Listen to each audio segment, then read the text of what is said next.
হরে কৃষ্ণ। আমি এখন কামাদা একাদশী ব্রত মহাত্ম্যটি পাঠ করে আপনাদের শোনাবো। যেটা হচ্ছে আগামীকালকে 9 তারিখে বাংলাদেশ এবং ইন্ডিয়া, পশ্চিমবঙ্গ, কলকাতাতে। চৈত্র মাসে শুক্লপক্ষের একাদশী কামদা একাদশী ব্রত মহাত্মা বরাহ পুরাণে বর্ণিত হয়েছে।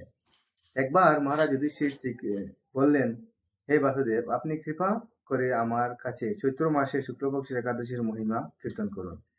শ্রীকৃষ্ণ সে উত্তরে বললেন, হে মহারাজ, একাদশী ব্রত সম্পর্কে এক বিচিত্র কাহিনী বর্ণনা করছে, আপনি এক মনে শ্রবণ করুন। পূর্বে মহর্ষি বশিষ্ঠ মহারাজ দিলীপের কৌতূহল নিবারণের জন্য এই ব্রত কথা কীর্তন করেছিলেন। ঋষি বশিষ্ঠ বললেন, হে মহারাজ, চৈত্র মাসে শুক্লপক্ষের কামদা একাদশী এই তিথি পাপনাশক ও পুণ্যদায়িনী। পূর্বকালে মনোরম নাগপুরে স্বর্ণ নির্মিত গৃহে বিষধর নাগেরা বাস করত। তাদের রাজা ছিলেন পুণ্ডরিক। গন্ধর্ব, কিন্নর ও অপ্সরাদের দ্বারা তিনি সেবিত হতেন। সেই পুরী ধামে অপ্সরা শ্রেষ্ঠ ললিতা ও ললিত নামে গন্ধর্ব স্বামী স্ত্রী রূপে ঐশ্বর্যপূর্ণ এক গৃহে পরম সুখে নির্যাপন করত।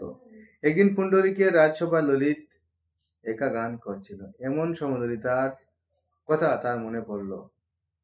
ফলে সঙ্গীতের স্বর, লয়, তাল, মনের বিপর্যয় ঘটল। কর্কটক নামে এক নাগ ললিতের মনোভাব বুঝতে পারল। গানের ছন্দভঙ্গের ব্যাপারটি সে পুণ্ডরিক রাজার কাছে জানালো। তা শুনে সর্পরাজ ক্রোধ ভরে কামাতুর ললিতকে, রে দুর্মতি, তুমি রাক্ষস হও বলে অভিশাপ দান করল। সঙ্গে সঙ্গে সেই ললিত ভয়ঙ্কর রাক্ষস মূর্তি ধারণ করল।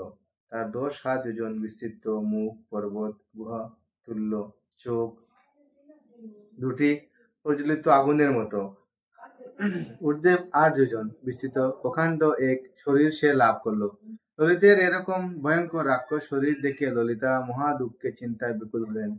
স্বেচ্ছাচারী রাক্ষস ললিত দুর্গম বনে গ্রহণ করতে লাগলো। ললিতা কিন্তু তার সঙ্গ ত্যাগ করল না। ললিত নির্দয়ভাবে মানুষ ভক্ষণ করত।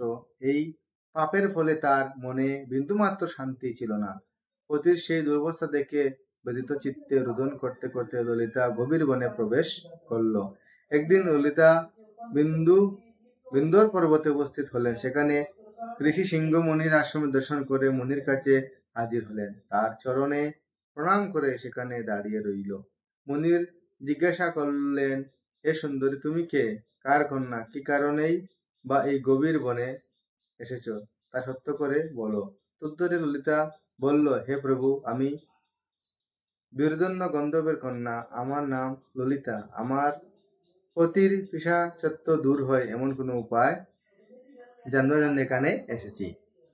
তখন ঋষি বললেন, চৈত্র মাসের শুক্লপক্ষের কামদা নামে যে একাদশী আছে, তুমি সেই ব্রত যথাবিধি পালন করো।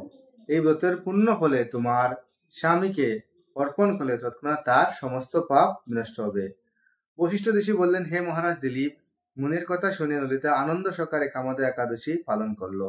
তারপর ব্রাহ্মণ ও বাসুদেবের সামনে পতির উদ্ধারের জন্য আমি যে কামদা একাদশী ব্রত পালন করেছি তার সমস্ত ফল আমার পতির উদ্দেশ্যে অর্পণ করলাম। এই পুণ্যের প্রভাবে তার পিশাচত্ব দূর হলো হোক। এই কথা উচ্চারণ মাত্রই ললিত সাপ মুক্ত হয়ে দিব্য দেহ প্রাপ্ত হলো। পুনরায় গন্ধর্ব দেহ লাভ করে ললিতার সাথে সে মিলিত হলো। তারা বিমানে করে গন্ধর্ব লোক গমন করলো। হে মহারাজ দিলীপ, এই ব্রত যত্ন সহকারে সকলেরই পালন করা কর্তব্য। এই ব্রত ব্রহ্মহত্যা পাপ নাশক এবং পিশাচ তত্ত্ব মোচনকারী। এই ব্রত কথা শ্রদ্ধাপূর্বক পাঠ ও শ্রবণে বাজপেয়ী যজ্ঞের ফল লাভ হয়। হরে কৃষ্ণ। তো আপনারা এতক্ষণ শুনলেন এই ব্রত মহাত্ম্যটি, যে এই ব্রত মহাত্ম্যটি কি লেখা হয়ে বলা হয়েছে, যাতে আপনারা বুঝতে পারছেন। সেই রকম ভাবে আপনারা এই একাদশী যথাবিধি পালন করবেন এবং সম্পূর্ণ একাদশীর পুণ্য লাভ করবেন। এবং একাদশীর দিন আপনারা বেশি করে হরিনাম জপ করবেন, সাধু সঙ্গ করবেন, গীতা ভাগবতম পাঠ করবেন, হরিকথা শ্রবণ করবেন। সেভাবে হরিকথা এবং হরিবাসের মাধ্যমে দিনটি যাপন করবেন। হরে কৃষ্ণ, হরি বল।